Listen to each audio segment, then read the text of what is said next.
work? Does that work for you? Is that a problem? Is that an advantage that you've seen some of the other teams? How do you look at that? Well, I think it's a bit of an advantage, I would say, in terms of understanding how the games have gone, what the conditions have to offer, what the overcast conditions bring into play. When the sun's out, it's a totally different ball game altogether. What the conditions are at 10:30 in the morning compared to afternoon, and what is the pace of play when you see other teams playing, and what the approach is. So I think from that point of view, we have a lot to absorb. We have a lot to learn from, looking at the other teams play, the teams that have done well, what have they done well, in what phases. So yeah, I think from that point of view, we would say that we have a lot of positives that we can take out of starting, after everyone else. And yeah, look, whether a team has played before or not, it really wouldn't matter on the day. It depends on how the side turns up, what kind of mental setup they have. And as I mentioned, we would have to be mentally and skillfully stronger than the opposition, whoever we play, to win on the day. So I think our focus will be that. About the spin combination with three quality spinners, so what do you think about it? Look, we selected a side that gives us all kinds of options, depending on the conditions that we're going to play in. Somewhere you might see three seamers playing, somewhere you might see two wrist spinners, somewhere you might see a wrist spinner and a finger spinner playing together. So that's why we said we probably selected the most balanced side we could have selected. And Kedar's doing well. Kedar's back to full fitness. Kedar's batting in the nets now, and he's hitting the ball well. So it's always nice to have him back in the mix because of the variety he brings into the side. Jadeja has been outstanding as well, understanding his abilities fully, really grabbing all the opportunities that have come his way, especially in Test cricket also. The way he's batting with a lot of maturity now is a great sign for the team. So whenever he steps into the team, we know we have a guaranteed template of performance that Jadeja brings to the side, in the field with the ball and with the bat as well. So I think we have all our options covered. Looking at the pitch now, we will have discussions over what the balanced combination would be, but I think we are equipped to handle all kinds of conditions here. Virat, here. Hi. This is your third World Cup, but the first World Cup as a captain of the Indian team. How does it feel leading India into the World Cup? Well, it's a matter of great pride for me, honestly. Playing 2015 World Cup, I never imagined this day, because a World Cup is too far off, to think or predict anything. So I think I'm just feeling grateful that I'm in this position to have the opportunity to lead my country in a tournament like World Cup. It's always going to be a time to remember and a very, very special feeling. So I'm really looking forward to the challenge. It's a different kind of responsibility. You need to be able to absorb a lot more. So I think from that point of view, it's something that is really exciting me to have this kind of a challenge at this stage in my career. Virat, what have you made of the first week of the tournament from the sidelines, and also what lessons do you take from the Champions Trophy, which was here 2 years ago? Lessons from the Champions Trophy, I think the lesson is basically to play the cricket that we know how to play. We didn't try anything drastically different in the Champions Trophy. We just stuck to our strengths, and in the final a better side beat us. But we have plugged a few areas that we needed to since then. We brought in wrist spinners to take wickets in the middle overs, and that's been the reason for a lot of our success in the last couple of years. So from that point of view, I think we are an even stronger side when you compare the Champions Trophy side. And I think the first week has been a gradual sort of a progress, I would say. A couple of really exciting games, a couple of one-sided games. But there's a lot to learn in terms of composure. I think the teams that have been more composed are the ones that are, winning games and have better chances of doing well in pressure situations. The teams that try a bit too much or, make bad decisions are the ones who are suffering. And that's the kind of pressure the World Cup brings. So, as I said, we need to bring all our experience to the play tomorrow to be able to take right decisions under pressure situations compared to the opposition. And as I said, the team that makes better decisions is invariably going to win in a high pressure tournament like the World Cup. Virat, you played with... Sorry. Virat, you played with Dale Steyn at RCB just a couple of weeks ago. What shape was he in? How was he bowling? And how are you sad that he's gone home from the World Cup?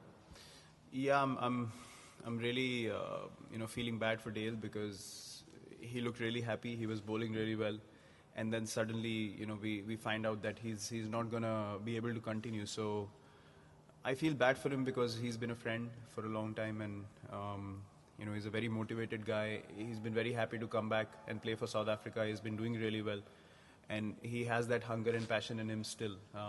But those niggles and injuries are just not going his way, and I can understand his frustration about that.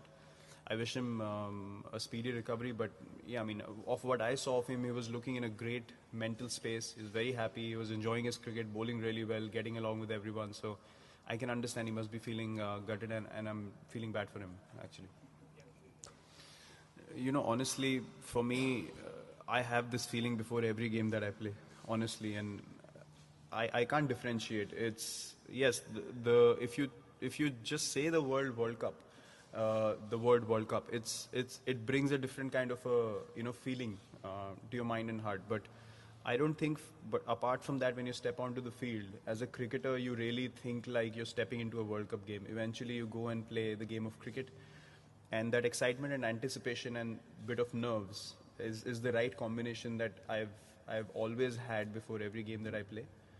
2011, 2015, similar kind of butterflies in the stomach. Even when you're walking into play in a test match and you're walking in at 10 for 2, you have the same kind of butterflies in your stomach. So I think that is a very consistent factor, and when that starts going down, you know what comes next. So I'm just glad that it's gone on and it's going on, and I'm just feeling excited, anticipation, and a bit of nerves as well, which is always good for any sportsman to have. So yeah, it's pretty similar, I would say, to the past.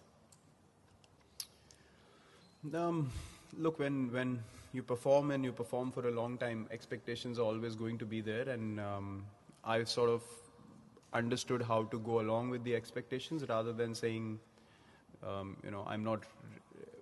You actually don't go out there to prove anything to anyone, which is a fact. But you have to accept that expectations are going to be there.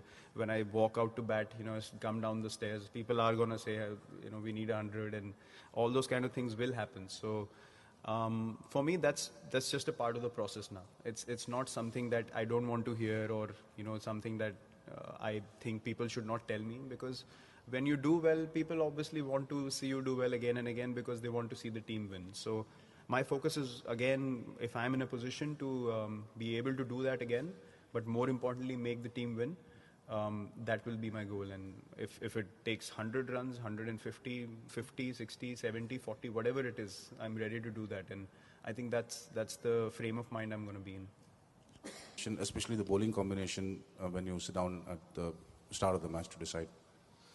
Well, look, if the conditions offer you a lot in terms of the pitch, yeah, a cloud cover we know it's a very, very different situation in England when there's a cloud cover and when there's sun out. With 2 new balls, if the pitch has something to offer, then, an extra seamer comes into the play big time. But even on a good pitch, on a batting friendly pitch with 2 new balls, I foresee at least the first 10 overs to be still challenging if there's a cloud cover, because we're playing in England and the ball tends to do a bit more than any other place in the world. So I think it will definitely be challenging, starting at 10:30 in the morning for the batsmen, and that's something that we've discussed and we've recognized how to go about it. What are the plans, heading into being a bit more solid in that particular phase. And from the bowling point of view as well, even if we play with 2 spinners, 2 seamers or 3 seamers, they are going to be in the game in the first half if we start at 10:30. So I think the dynamics will change from morning to afternoon big time, and the bowlers will have to adapt very quickly to that. We'll be taking final few questions. Virat, can you talk about the growth as a captain since 2017 World Cup? I ask only because I don't know if you would agree, World Cups define the legacies of a captain. Do you think this will be your toughest assignment as a captain?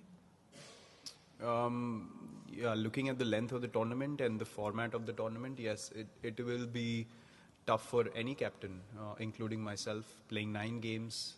It's a long tournament. You're playing every side once, and you have to think on your feet. You have to adapt very quickly. It's not a bilateral or you're not playing a team twice where you can play them once and plan again and come back and play again. So you have to be precise. You have to think on your feet. On that day, make good decisions, and stay ahead of the 8 ball. So from that point of view, yes, it will be a very, very challenging tournament. And as I said, something that I'm really looking forward to.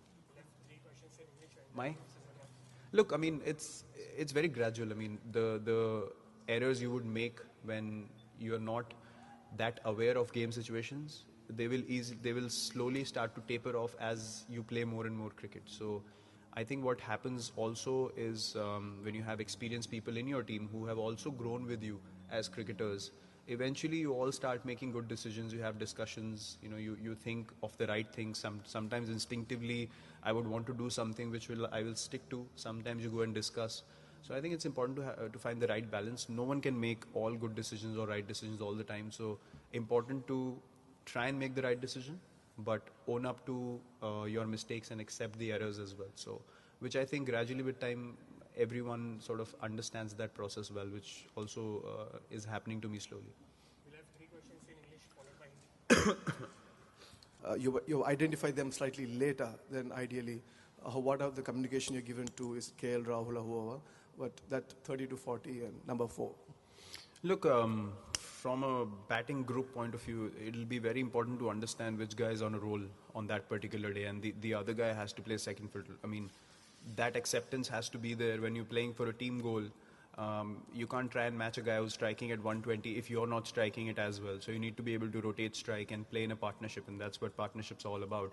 And then if the other guy gets out or you get out, then you sort of understand and switch roles if need be. So I think that's going to be key in the World Cup. I don't think 30 to 40 is going to be such a big factor in a tournament like the World Cup, because if you try and accelerate too much, people are losing 5-6 wickets in a bunch. So I think the teams that play more solid cricket in the middle overs, if the pitch allows you to score at 7-8 and over, that's a different thing. But if the pitch is not as batting friendly, and if you try and take advantage of 30 to 40 and you lose 4 wickets, then you're out of the game anyway. I think the team that plays more solid cricket, more percentage cricket, are the ones who are going to go a long way in the tournament and have better chances to succeed. And as I said, it boils down to making good decisions with the bat and with the ball.